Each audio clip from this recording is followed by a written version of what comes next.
نحمده ونصلي على رسوله الكريم اما بعد فاعوذ بالله من الشيطان الرجيم بسم الله الرحمن الرحيم رب اشرح لي صدري ويسر لي امري واحلل عقدة من لساني يفقهوا قولي ان الحمد لله نحمده ونستعينه ونستغفره ونعوذ بالله من شرور انفسنا ومن سيئات اعمالنا من يهده الله فلا مضل له ومن يضلله فلا هادي له واشهد ان لا اله الا الله واشهد ان محمدا عبده ورسوله يا ايها الذين امنوا اتقوا الله حق تقاته ولا تموتن الا وانتم مسلمون يا ايها الناس اتقوا ربكم الذي خلقكم من نفس واحدة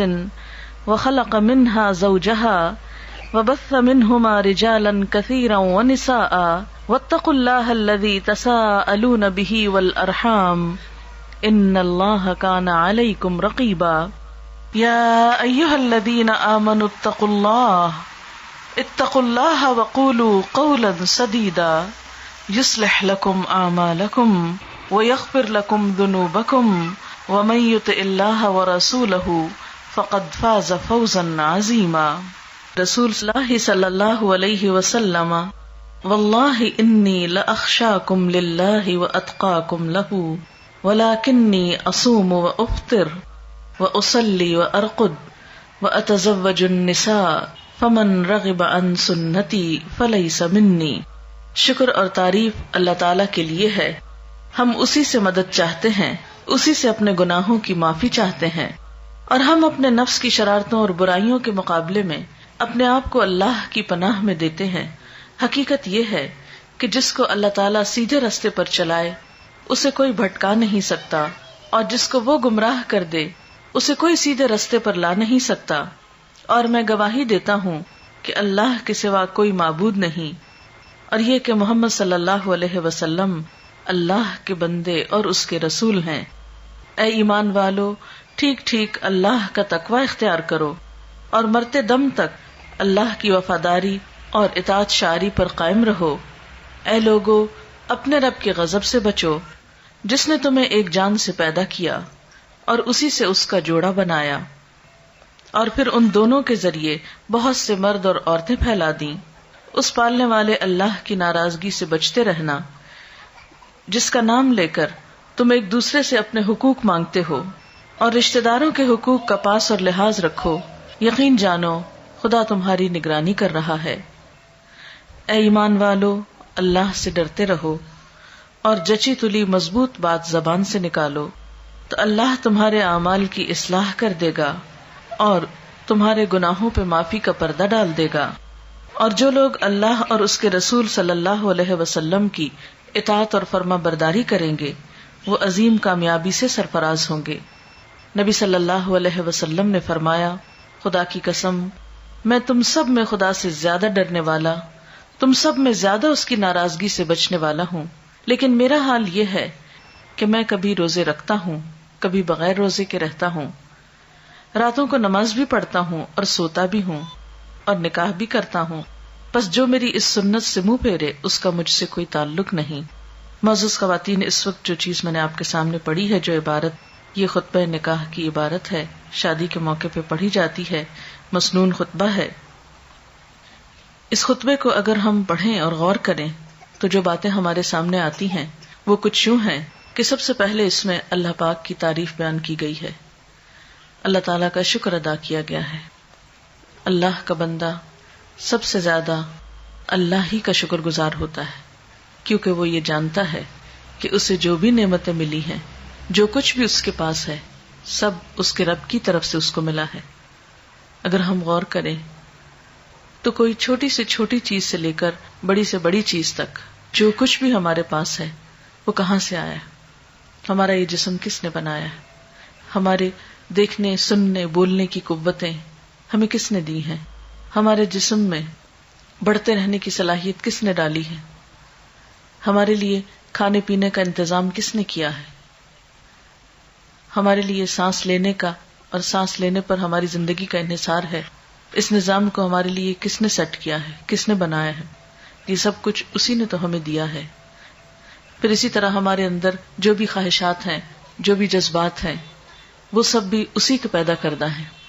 وہ چاہتا تو ہمیں پتھر کی شکل میں بنا دیتا، چاہتا تو کسی پودے کی شکل میں پیدا کر دیتا، لیکن انسان بنا کر اس نے ہمارے اندر خوبصورت جذبات بھی رکھے، ہمارے اندر خوشی اور غم کا احساس بھی رکھا، پھر خوشی کے مواقع بھی پیدا کیے۔ تو جو شخص اللہ تعالیٰ کی ان نعمتوں کو یاد کرتا ہے وہ یقیناً اس کا شکر گزار ہوتا ہے۔ جہاں ہمارے پاس یہ نعمتیں ہیں وہاں زندگی میں کچھ امتحان بھی ہیں، وہاں زندگی میں کچھ آزمائشیں بھی ہوتی ہیں، ہر انسان آزمایا جاتا ہے۔ اللہ تعالیٰ انسان سے اس دنیا میں دیکھ ہی یہ رہے ہیں کہ انسان کا رویہ خوشی پا کر کیا ہوتا ہے اور غم آنے پر کیا ہوتا ہے، کسی نعمت کے ملنے پر اس کا طرز عمل کیا ہے اور کسی بھی نعمت کے چلے جانے پر اس کا رویہ کیا ہے۔ بندہ مومن جب اس کی زندگی میں خوشی کے لمحات آتے ہیں تو سب سے پہلے وہ اپنے رب کا شکر گزار ہوتا ہے، وَنَسْتَعِينُهُ، اور ہم اس سے مدد چاہتے ہیں۔ اللہ تعالیٰ کا شکر ادا کرنے کے بعد جہاں کہیں زندگی میں کوئی مشکل وقت ہو وہاں اللہ تعالیٰ کی طرف رجوع کرنا اور اس سے مدد مانگنا، یہ دوسرا اہم کام ہے جو زندگی میں انسان کو کرنا چاہیے۔ جیسے کبھی میں نے ذکر کیا کہ انسان کی زندگی میں خوشی بھی ہے اور غم بھی ہے۔ خوشی کے موقع پر تو انسان شکر ادا کرے، لیکن غم اور تکلیف اور دکھ کے موقع پر اپنے رب سے مدد طلب کرے۔ شادی کا موقع جہاں خوشی کا موقع ہوتا ہے وہاں ایک ذمہ داری کو نبھانے کا وقت بھی ہوتا ہے۔ ایسے موقع پر اللہ تعالیٰ سے دعا کرنا بہت فائدہ مند رہتا ہے۔ اس دعا میں سب سے پہلی دعا تو رشتہ طے ہوتے وقت کی جاتی ہے اور وہ ہے دعا استخارہ۔ استخارے کے بارے میں عام طور پر عجیب و غریب قسم کے کانسیپٹس پائے جاتے ہیں۔ دیکھا جائے تو استخارہ کیا ہے؟ مثلا جب بھی ایک لڑکے والے لڑکی کے ہاں رشتہ بھیجتے ہیں تو عموماً جواب میں کہا جاتا ہے کہ ہم پہلے استخارہ نکالیں گے یا نکلوائیں گے۔ تو استخارہ نہ تو نکالا جاتا ہے اور نہ ہی نکلوایا جاتا ہے، استخارہ تو کیا جاتا ہے۔ اور استخارے کا مطلب کیا ہوتا ہے؟ خیر کی دعا مانگنا۔ اس کا مسنون طریقہ کیا ہے؟ استخارہ کس طرح کرنا چاہیے؟ استخارہ زندگی میں جب بھی انسان کو کوئی اہم کام پیش آئے، کوئی اہم معاملہ سامنے آئے، تو اس موقع پر انسان کو 2 نفل پڑھ کر دعا مانگنی چاہیے۔ 2 نفل اس بات کے، اور وہ مسنون دعا کیا ہے؟ وہ مسنون دعا ہے اللہم انی استخیرک بعلمک واستقدرک بقدرتک واسألک من فضلک العظیم فانک تقدر ولا اقدر وتعلم ولا اعلم وانت علام الغیوب اللہم ان کنت تعلم ان هذا الامر خیر لی فی دینی ومعیشتی وعاقبت امری فاقدرہ لی ویسرہ لی ثم بارک لی فیہ وَإِن كُنْتَ تَعْلَمُ أَنَّ هَذَا الْأَمْرَ شَرٌّ لِّي فِي دِينِي وَمَعِيشَتِي وَعَاقِبَةِ أَمْرِي فَاصْرِفْهُ عَنِّي وَاصْرِفْنِي عَنْهُ وَاقْدُرْ لِيَ الْخَيْرَ حَيْثُ كَانَ ثُمَّ أَرْضِنِي بِهِ۔ یہ ہے مسنون دعا۔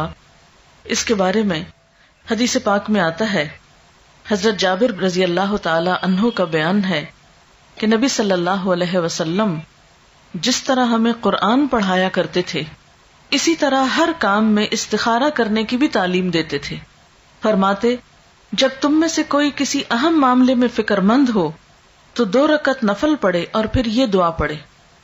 یعنی آپ صلی اللہ علیہ وسلم جیسے قرآن پاک کی کوئی سورت سکھاتے تھے ایسے ہی یہ دعا سکھاتے تھے اپنے صحابہ کو، اور ساتھ ہی کیا تعلیم دیتے کہ جب بھی کوئی اہم کام ہو، اہم معاملہ ہو تو کیا کرو؟ نفل پڑھ کر یہ دعا پڑھو۔ یہ دعا اس کتاب میں بھی موجود ہے، الگ کارڈ کی شکل میں چھاپی گئی تھی، نہیں تو کوئی کتاب جس میں بھی یہ دعا لکھی ہوئی ہے، میں ابھی ترجمہ بھی پڑھتی ہوں اس کا۔ اہم کاموں میں خود مثلا جس کی شادی ہے، شادی ایک اہم فیصلہ ہے نا زندگی کا، جس کی شادی ہے وہ خود بھی پڑھے یہ نفل اور ماں باپ بھی پڑھے، ماں یا باپ دونوں میں سے کوئی ایک پڑھ لے۔ اس کا ترجمہ کیا ہے اور یہ کیوں پڑھا جائے؟ نبی صلی اللہ علیہ وسلم نے فرمایا استخارہ کرنے والا کبھی نامراد نہیں ہوتا، استخارہ کرنے والا کبھی نامراد نہیں ہوتا، مشورہ کرنے والا کبھی نادم نہیں ہوتا، اور کفایت شعری سے کام لینے والا کبھی کسی کا محتاج نہیں ہوتا، یعنی جو شخص مشورہ کرتا ہے اس کو پھر شرمندگی نہیں ہوتی، اور جو شخص بچت سے کام لیتا ہے پھر وہ کسی کا محتاج نہیں ہوتا، کیونکہ وہ اپنی ضرورت کے وقت کے لیے پہلے سے ہی تیاری کر کے رکھتا ہے۔ اور اللہ تعالیٰ سے استخارہ کرنا یعنی ایک طرح سے مشورہ کرنا بھی ہے اور خیر کی دعا مانگنا بھی ہے۔ یہ انسان کے لیے ایک سعادت کی بات ہے کہ وہ کسی اہم معاملے میں اپنے رب سے مشورہ کر رہا ہے اور پھر اس کے فیصلے پر راضی ہے۔ اور آپ جانتے ہیں کہ تقدیر پر راضی ہونا جو ہے، تقدیر پر راضی ہونا یہ ایمان کا حصہ ہے۔ جب ہم استخارہ کرتے ہیں اور اس کی دعا پڑھتے ہیں تو اس کا مطلب کیا ہے؟ دعا کا ترجمے سے ہی آپ کو پتہ چل جائے گا۔ ترجمہ ہے، خدایا میں تجھ سے تیرے علم کے واسطے سے خیر کا طلبگار ہوں، تیری قدرت کے ذریعے تجھ سے تیرے عظیم فضل کا سوال کرتا ہوں، اس لیے کہ تو قدرت والا ہے اور مجھے ذرا قدرت نہیں، تو علم والا ہے مجھے علم نہیں، تو غیب کی ساری باتوں کو خوب جانتا ہے۔ خدایا اگر تیرے علم میں یہ کام میرے لیے بہتر ہے میری دین اور دنیا کے لحاظ سے اور انجام کے لحاظ سے تو میرے لیے اسے مقدر کر دے۔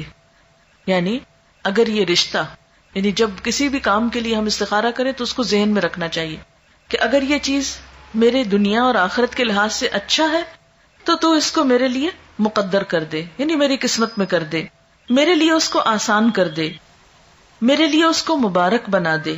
اور اگر تیرے علم میں یہ کام میرے لیے برا ہے میرے دین اور دنیا کے لحاظ سے اور انجام کے لحاظ سے تو اس کام کو مجھ سے دور رکھ اور مجھے اس سے بچا کے رکھ، اور میرے لیے خیر اور بھلائی مقدر کر دے جہاں کہیں بھی ہو، پھر مجھے اس پہ راضی بھی کر دے۔ کتنی خوبصورت دعا ہے یہ! ہے دراصل استخارہ کہ یا اللہ اگر تو یہ چیز میرے حق میں اچھی ہے تو اس کو آسان کر کے مبارک کر دے، اور اگر اچھی نہیں تو اسے ہٹا دے مجھ سے اور مجھے اس سے ہٹا دے۔ اب آپ سوچئے کہ اس استخارے کی دعا کا نتیجہ کیا ہونا چاہیے؟ یہی نا کہ یا تو کام ہو جائے یا پھر نہ ہو۔ اگر ہو جائے تو پہلے سے ہی ہم نے دعا مانگ لی کہ یا اللہ اب یہ ہمارے لیے بہت اچھا ثابت ہو، اور اگر نہیں ہوتا تو بھی ہمیں اس پہ راضی ہو جانا چاہیے، تسلی ہونی چاہیے کہ اللہ کو منظور نہیں اور اس میں ضرور ہمارے لیے کوئی بہتری ہے کہ اس کام کے ہونے کا سبب نہیں بنا۔ اور اس طرح انسان جو بھی فیصلہ کرتا ہے اس پر نادم نہیں ہوتا، پشیمان نہیں ہوتا، بعد میں پچھتاتا نہیں۔ اگر کام کرنے کے بعد انسان سمجھتا ہے کہ بہت اچھا رہا، سب ٹھیک ہو گیا اور اچھا رہا، تو بھی کیا سمجھتا ہے کہ یہ میرے رب نے مجھے عطا کیا ہے، اس کو کوئی تکبر نہیں آتا اس پر۔ اور اگر کام ہو جاتا ہے اور بعد میں دیکھتا ہے کہ اس کا نتیجہ اچھا نہیں نکلا تو بھی اس میں ندامت نہیں ہوتی کہ میں نے تو اللہ سے دعا کی تھی، اگر پھر بھی ٹھیک نہیں ہوا تو اس میں بھی ضرور میرے لیے کوئی سبق ہوگا، کیونکہ قرآن پاک میں یہ بھی آتا ہے نا، عسیٰ ان تحبوا شیئا وہو شر لکم وعسیٰ ان تکرہوا شیئا وہو خیر لکم۔ ہو سکتا ہے کہ ایک چیز تمہیں بہت پسند ہو اور وہی تمہارے لیے اچھی نہ ہو، اور یہ بھی ہو سکتا ہے کہ ایک چیز تمہیں بالکل اچھی نہ لگتی ہو، تمہارے دل کو نہ بھاتی ہو، اور اس میں تمہارے لیے بہت بڑی بھلائی ہو۔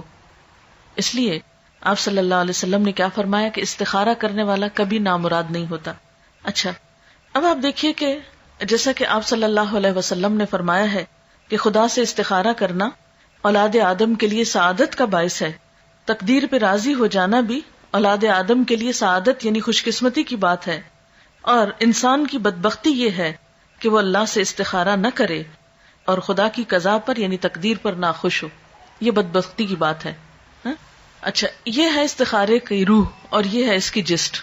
ہمارے ہاں اس کا کانسیپٹ کیا ہے کہ ہم یہ سمجھتے ہیں کہ شاید استخارہ غیب کا علم جاننے کا نام ہے، اس کو ہم نے ایک طرح کی فعال بنا لیا ہے، جبکہ فعال لینا بھی اسلام میں پسندیدہ نہیں ہے، کیونکہ غیب کا علم تو اللہ کے سوا کسی اور کو ہے ہی نہیں۔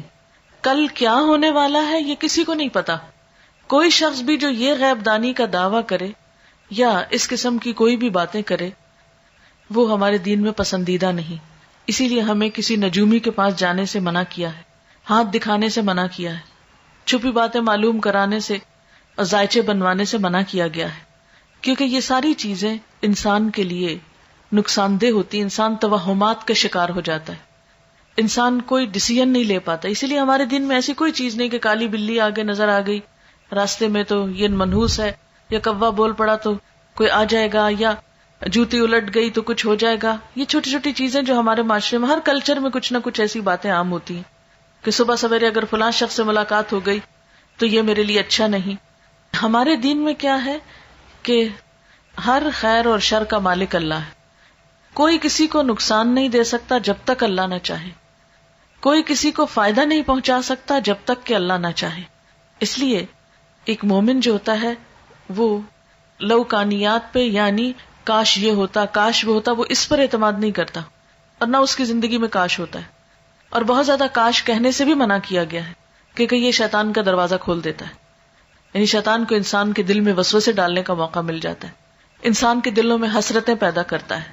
مثلاً قرآن پاک میں اس بات سے منع کیا گیا ہے کہ اگر کوئی شخص کسی حادثے میں فوت ہو جائے یا کوئی کسی کو نقصان پہنچ جائے تو اس طرح نہ کہو جیسے کافر کہتے ہیں کہ لو کانو عندنا ما ماتو وما قتلوا، کہ اگر وہ ہمارے پاس ہوتے تو نہ مرتے اور نہ قتل ہوتے.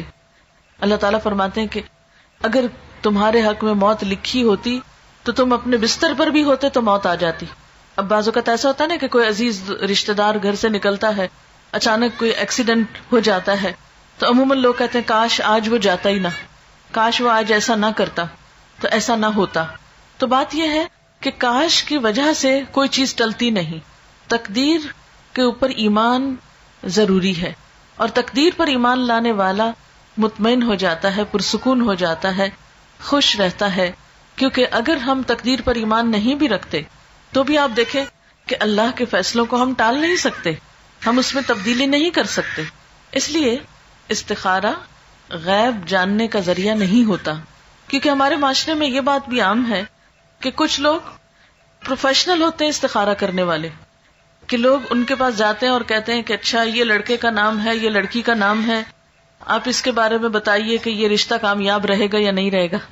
اب آپ دیکھیے کہ ایک تیسرے شخص کو کہاں سے پتا چل گیا، اس کے پاس کون سا سورس ہے یہ جاننے کا کہ اس نے کل کے فیوچر میں جھانک کے دیکھ لیا آج یہ رشتہ کامیاب ہوگا یا نہیں ہوگا. ایسی چیزیں بھی انسان کے لیے توہمات کے دروازے کھولتی ہیں اور اس کے لیے پریشانیوں کا سبب بنتی ہیں. اور ایسی چیزوں پر بھی یقین نہیں کرنا چاہیے کیونکہ اللہ کے سوا غیب کا علم کسی کو نہیں. اچھا، پھر بعض لوگ یہ کہتے ہیں کہ کسی اور کو کہتے ہیں کہ تم میرے لیے استخارہ کر کے دو. اب آپ دیکھیے استخارے کی دعا میں لکھا ہے یا اللہ اگر یہ بات میرے لیے اچھی ہے تو تو کر دے. اب اگر کوئی آپ کے لیے استخارہ کر رہا ہے تو وہ کیا پڑھے گا کہ میرے لیے اچھی ہے تو کر دے، یا زیادہ زیادہ یہ کہے گا یا اللہ اس کے لیے اگر اچھی ہے تو کر دے. اچھا، بعض لوگ استخارے کے ساتھ خواب کو لازم کر دیتے ہیں. وہ کہتے ہیں استخارہ اور خواب لازم و ملزوم چیز ہے. اکثر لوگوں کو کہا جاتا ہے استخارہ کر لیں تو پھر وہ کہتے ہیں اتنے دن استخارہ کیا ہمیں تو کوئی خواب نہیں آیا ابھی تک. ہمیں بہت سے لوگ اس پہ پریشان ہوتے رہتے ہیں، ہمیں نہیں سمجھ آتی، کوئی خواب نہیں آیا ابھی تک ہمیں. یاد رکھیے کہ قرآن اور سنت کی روشنی میں استخارے کے لیے خواب کا آنا کوئی ضروری نہیں ہے. وہ سمپلی کیا ہے، ایک دعا ہے، یا اللہ اگر یہ کام اچھا ہے تو مبارک ہو جائے، آسان ہو، نہیں اچھا تو اس کو ہٹا دے، دور کر دے مجھ سے. اگر آپ کی دعا قبول ہو گئی تو اس کام میں اگر بہتری ہوئی تو ہو جائے گا، اور اگر ہو گیا تو وہ مبارک ثابت ہو گیا، اور اگر بہتری نہیں تو وہ بات بن ہی نہیں پائے گی، وہ کوئی نہ کوئی بہانہ بن جائے گا انکار کا، بات ہوگی ہی نہیں. اچھا، بعض لوگ کیا کہتے ہیں، ان کو خواب آ جاتا ہے، حالانکہ ضروری نہیں کہ استخارہ انہوں نے کیا تو تبھی خواب آیا، ہو سکتا ہے وہ استخارہ نہ کرتے پھر بھی اس رات وہی خواب آتا ان کو، پھر وہ اس کے ساتھ جوڑ لیتے ہیں. اچھا، بعض لوگ خوابوں میں پھر کیا کرتے ہیں، خواب دیکھ لیتے ہیں، پھر دوسروں کو کہتے ہیں اب آپ اس کی تعبیر بتائیں، اب اس کا نتیجہ کیا ہے. پھر کیا ہوتا ہے کہ استخارے میں جو خواب دیکھتے ہیں بعض اوقات اس میں رنگوں کا کوئی حساب کتاب بتاتے ہیں کہ اگر خواب میں سبز رنگ نظر آ گیا تو وہ بہت اچھا ہے، اگر کالا رنگ نظر آ گیا تو وہ خواب جو ہے، یہ استخارہ جو ہے وہ ٹھیک نہیں ہے. اور اس طرح بعض اوقات توہمات میں پڑھ کر اچھے بھلے رشتے نیک شریف لوگوں کے وہ انکار کرتے رہتے ہیں. بعض جگہوں پہ یہ سننے میں آیا ہے کہ اگر کسی سے کہا جائے بھی اتنا اچھا رشتہ تھا کیوں چھوڑ دیا، وہ ہمارا استخارہ نہیں ٹھیک نکلا. اب ایک شخص بظاہر اس کا دین، ایمان، اخلاق، کردار، شرافت، ہر چیز نظر آ رہی ہے، اور ہمارا دین ہمیں کیا حکم دیتا ہے کہ لوگوں کے ظاہر پر ان سے معاملہ کرو. تم نے کسی کے دل میں جھانک کے نہیں دیکھا. اور پھر کس دل میں؟ دل تو وہ چیز ہے جو مسلسل بدلتی رہتی. دل کی حالت تو تبدیل ہوتی رہتی. آپ تھوڑی دیر میں خوش ہوتے ہیں، ہنس رہے ہوتے ہیں، کسی شخص پہ راضی ہوتے ہیں، تھوڑی دیر کے بعد اسی پہ غصہ کر رہے ہوتے ہیں. وہ تبدیل نہیں ہو گیا آپ کا دل؟ اپنی اولاد کے ساتھ ہم کیا کرتے ہیں؟ سویرے ان کے ساتھ اچھے ہوتے ہیں، شام ان کو ڈانٹ بیٹھتے ہیں، کہتے ہیں یہ تو میری کوئی بات ہی نہیں سنتے. اب وہ سویر سچی تھی یا شام سچی تھی؟ یہ دل ہے نا، دل بدلتا رہتا ہے. آج جس شخص کے بارے میں آپ نے دل میں اگر بفرض محال کوئی چیز ہے جو جھانکنے کی ہے، یا کسی کو خدا نہ خواستہ ہے تو اول تو ممکن ہی نہیں، لیکن اگر کسی نے کہیں سے یہ دعویٰ ہی کر دیا کہ فلاں شخص آپ کے حق میں بہت اچھا ہے، تو ضروری نہیں کہ وہ شخص ہمیشہ آپ کے لیے اچھا ہی ہو. وہ کسی وقت پلٹا بھی کھا سکتا ہے. کیا ایسی مثالیں معاشرے میں موجود نہیں کہ دو لوگ آپس میں بہت اچھے تھے، میاں بیوی تعلقات بہت اچھے تھے، بہت ایک دوسرے کو چاہنے والے تھے، 20-30 سال کے بعد ایسے بگڑے کہ ایک دوسرے کے دشمن ہو گئے، بیٹھے بٹھائے طلاق دے دی. دل کس کے ہاتھ میں؟ یہ تو اللہ کے ہاتھ میں. خیر اس سے مانگنی چاہیے، ساری امیدیں اور بھلائی اس سے وابستہ کرنی چاہیے. ہر دن کو ملنے والی نعمت پر شکر گزار ہونا چاہیے کہ یا اللہ اگر تو نے اولاد کی محبت دی، اگر شوہر کی محبت دی ہے، اگر رشتہ داروں کے ساتھ یا ہمارا وقت اچھا گزر رہا ہے تو ہم اس پر تیرے شکر گزار ہیں. تو ان نعمتوں کو ہمارے لیے باقی رکھ، کیونکہ ہر دن ایک نیا دن ہے. کل یوم ہوا فی شان، ہر روز وہ ایک نئی شان میں ہے. ہر روز ایک نیا سورج نکلتا ہے، کل کسی کو نہیں معلوم. اس لیے جو وقت آج کا ہے اس کی قدر کرنی چاہیے، اس پر اللہ تعالیٰ کا شکر ادا کرنا چاہیے، اور اس میں انسان کو اپنی سی کوشش کرنی چاہیے دوسروں کے ساتھ اچھا گزارا کرنے کی، نبھانے کی، اور ایک دوسرے کے ساتھ اچھی طرح گزر بسر کرنے کی. تو اس خطبے میں ہمیں جو سکھایا گیا ہے وہ کیا ہے؟ شکر ادا کرنا نعمتوں پر، اور مشکل وقت میں، کٹھن وقت میں، فیصلے کے وقت میں اللہ سے مدد طلب کرنا، اور مسنون طریقے پر دعا مانگنا، اور پھر وَنَسْتَغْفِرُهُ، ہم اس سے بخشش مانگتے ہیں.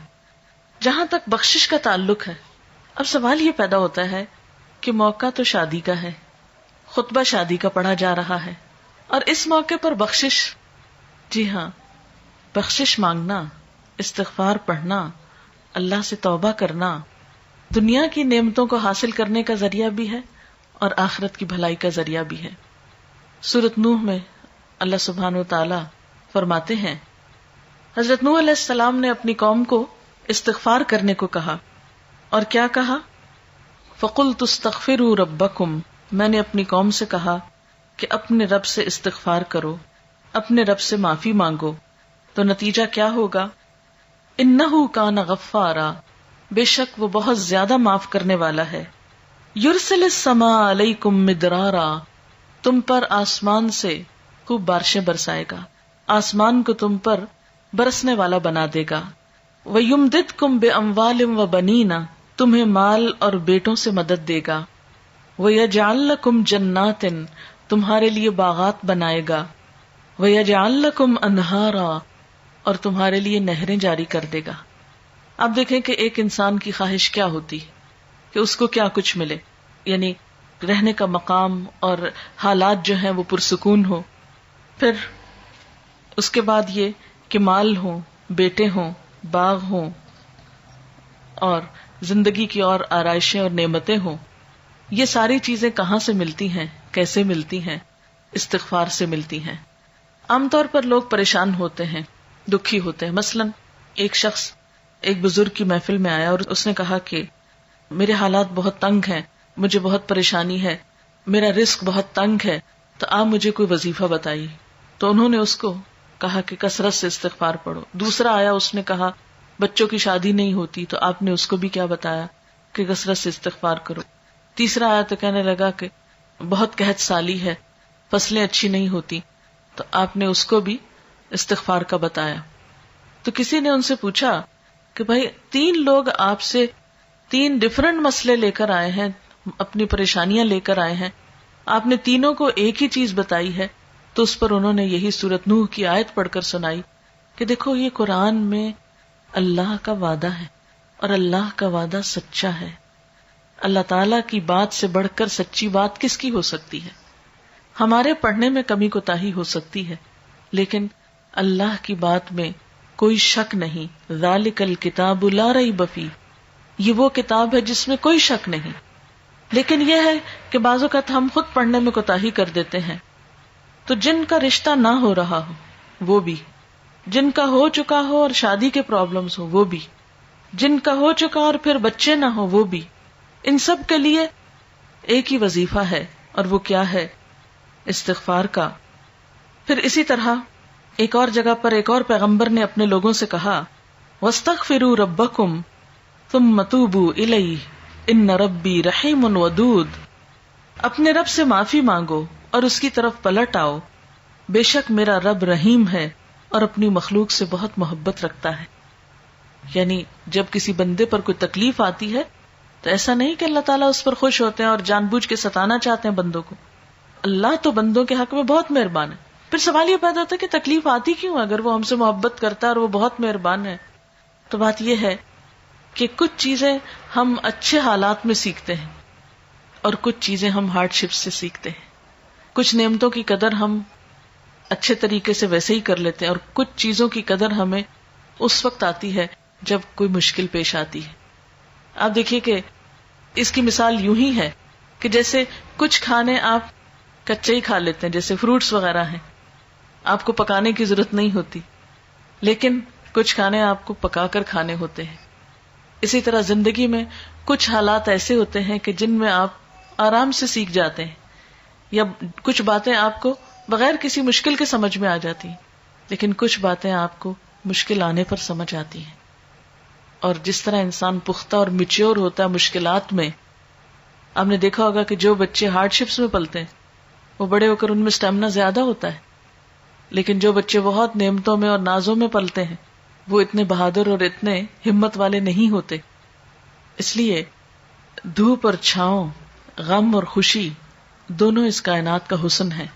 دن اور رات ایک بہت بڑی نشانی ہے ہمارے لیے.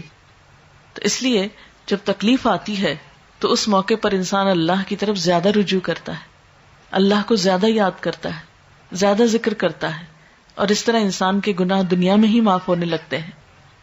ایک اور جگہ پر آتا ہے وَأَنِ اسْتَغْفِرُوا رَبَّكُمْ ثُمَّ تُوبُوا إِلَيْهِ يُمَتِّعْكُمْ مَتَاعًا حَسَنًا، اور یہ کہ تم اپنے رب سے معافی چاہو اور اس کی طرف پلٹ آؤ تو وہ تم کو اچھا سامان زندگی دے گا. یعنی دنیا کی اچھی نعمتیں کس سے ملیں گی؟ استغفار سے.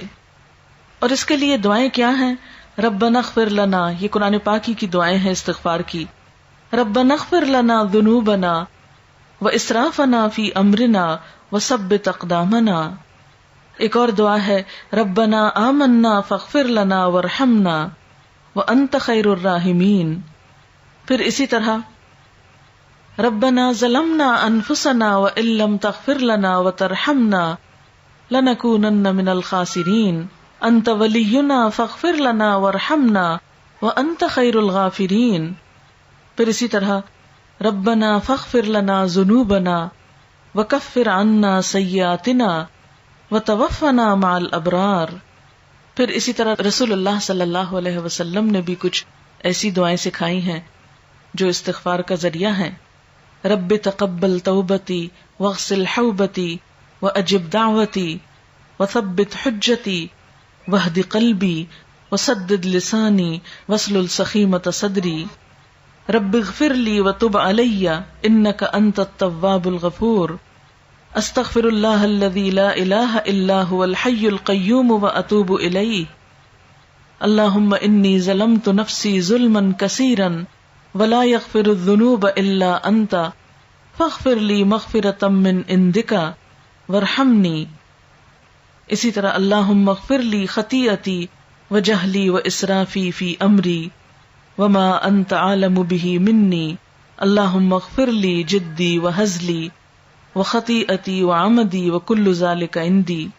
اسی طرح اللہم اغفر لی ذنبی کلہ دقہ وجلہ واولہ وآخرہ وعلانیتہ وسرہ. تو یہ استغفار کی دعائیں جو ہیں یہ انسان کے لیے بہت سی رحمتوں اور بخششوں کے اور عنایتوں اور برکتوں کے دروازے کھولتی ہیں. استغفر اللہ استغفر اللہ استغفر اللہ اللہم اغفر لی اللہم اغفر لی. کیونکہ ہر روز انسان کے اوپر مختلف طرح کی حالتیں آتی. انسان جس وقت بھی پریشان ہو، جس وقت بھی غمگین ہو، جس وقت بھی دکھی ہو، فوراً اگر اپنے رب کو پکارنے لگے تو انشاءاللہ وہ غم اور دکھ جو ہے اس سے انسان کو فوری طور پر ریلیف ہوگا. جیسے جسم کے اوپر پہنچنے والے زخم اور تکلیفیں ہوتی ہیں نا، تو ان کو اگنور نہیں کرنا چاہیے.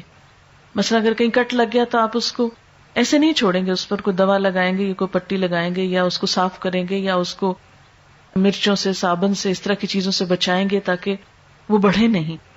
اسی طرح جو روح پر کٹ لگ جاتے ہیں یا انسان گناہ کر کے اللہ کو جو ناراض کر لیتا ہے، تو اس سے انسان اگر فوری طور پر نکلتا نہیں اور اس کا علاج نہیں کرتا تو بعض اوقات وہ گناہوں کے دھبے اور وہ دل کی سیاہی اتنی گہری ہوتی چلی جاتی ہے کہ انسان کو ایکیوٹ ڈپریشن میں لے جاتی ہے. اور بعض اوقات پھر اس کے لیے بڑی بڑی دوائیاں اور بڑی بڑی دوائیں اور دعائیں بھی کام نہیں کرتی. اس لیے انسان کو ہر روز کثرت کے ساتھ استغفار ویسے بھی کرنا چاہیے.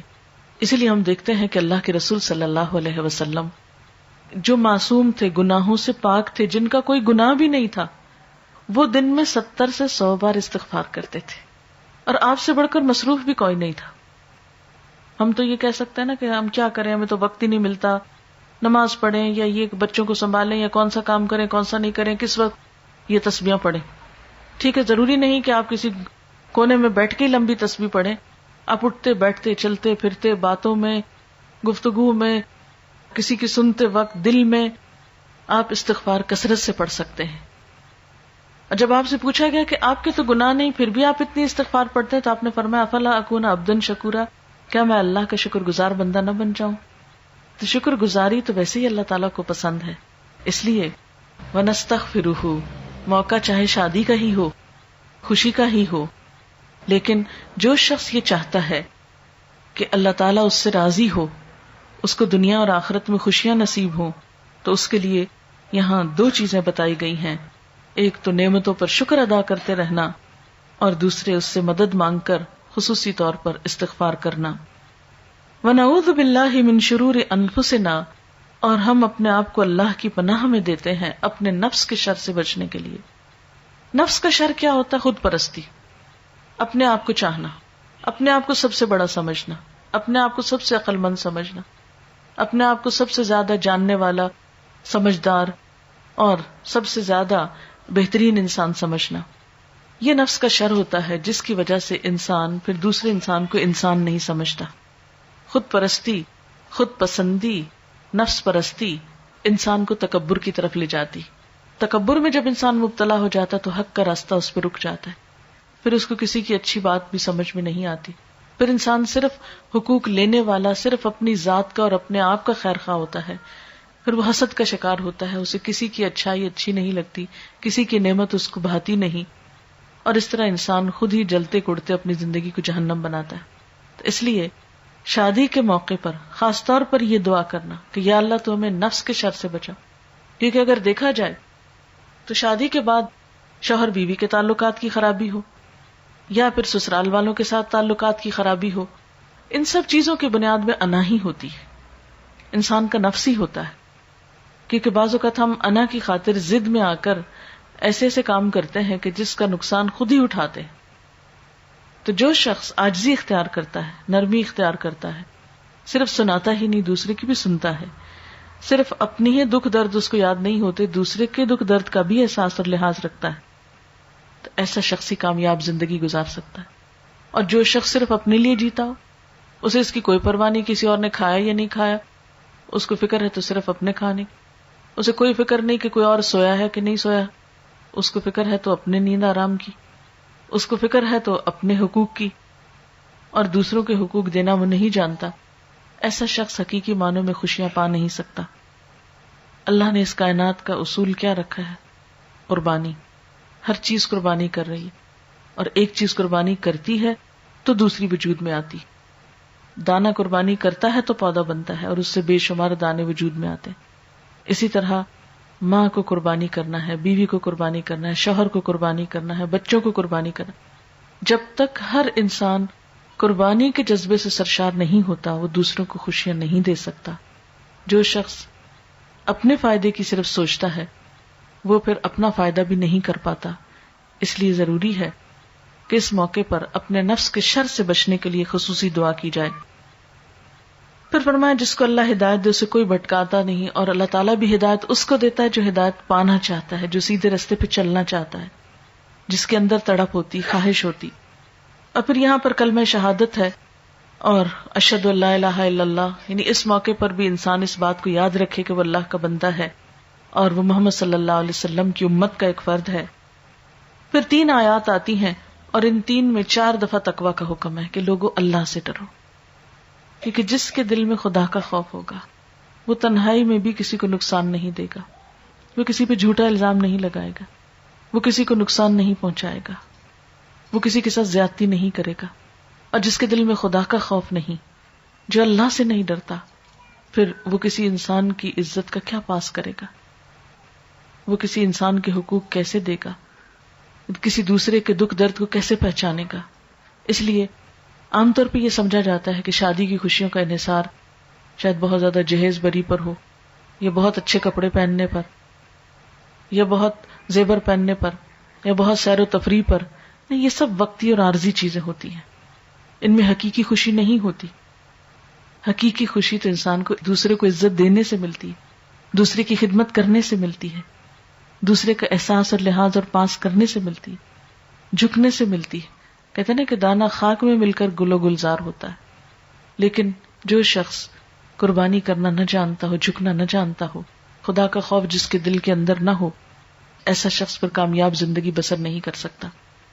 تو اللہ تعالیٰ سے دعا ہے کہ اللہ تعالیٰ ہمیں بہترین چیزوں پر عمل کی توفیق عطا فرمائے. وآخر دعوانا ان الحمدللہ رب العالمین. اب ذرا دعا کر لیتے ہیں. سبحان اللہ والحمد للہ ولا الہ الا اللہ واللہ اکبر ولا حول ولا قوة الا باللہ العلی العظیم. اللہم صل علی محمد وعلی آل محمد کما صلیت علی ابراہیم وعلی آل ابراہیم انک حمید مجید. اللہم بارک علی محمد وعلی آل محمد کما بارکت علی ابراہیم وعلی آل ابراہیم انک حمید مجید. ربنا آتنا فی الدنیا حسنۃ وفی الآخرۃ حسنۃ وقنا عذاب النار. ربنا لا تزغ قلوبنا بعد اذ ہدیتنا وہب لنا من لدنک رحمہ انک انت الوہاب. ربنا ہب لنا من ازواجنا وذریاتنا قرۃ اعین وجعلنا للمتقین اماما. یا حی یا قیوم برحمتک نستغیث لا الہ الا اللہ انت الحلیم الکریم. سبحان اللہ رب العرش العظیم والحمد للہ رب العالمین. رب نسألک موجبات رحمتک وعزائم مغفرتک والغنیمۃ من کل بر والسلامۃ من کل اسم. لا تدع لنا ذنبا الا غفرته ولا ہما الا فرجته ولا حاجة هي لك رضا الا قضيتها یا ارحم الراحمین. یا رب العالمین ہمیں گناہوں سے بچا، ہمارا انجام اچھا کرنا. یا رب العالمین ہمیں نیک لوگوں میں شامل کر لینا. یا اللہ ہم سب پر اپنی رحمت نچھاور فرما، ہمیں ہر طرح کے دکھوں اور تکلیفوں سے محفوظ رکھ. یا اللہ تو ہمیں ان کاموں کی توفیق دے جن سے تو راضی ہو جائے، اور ان سے بچا لے جن سے تیری ناراضگی ہوتی ہو. یا اللہ اس گھر پر اپنی خیر و برکت نازل فرما، ہم سب پر اپنی رحمتیں نازل فرما. ربنا تقبل منا انک انت السمیع العلیم وتب علینا انک انت التواب الرحیم. وصلی اللہ تعالی علی خیر خلقہ محمد وعلی آلہ واصحابہ واہل بیتہ اجمعین برحمتک یا ارحم الراحمین. الہی آمین. سبحانک اللہم وبحمدک نشہد ان لا الہ الا انت نستغفرک ونتوب الیک. السلام علیکم ورحمۃ اللہ وبرکاتہ.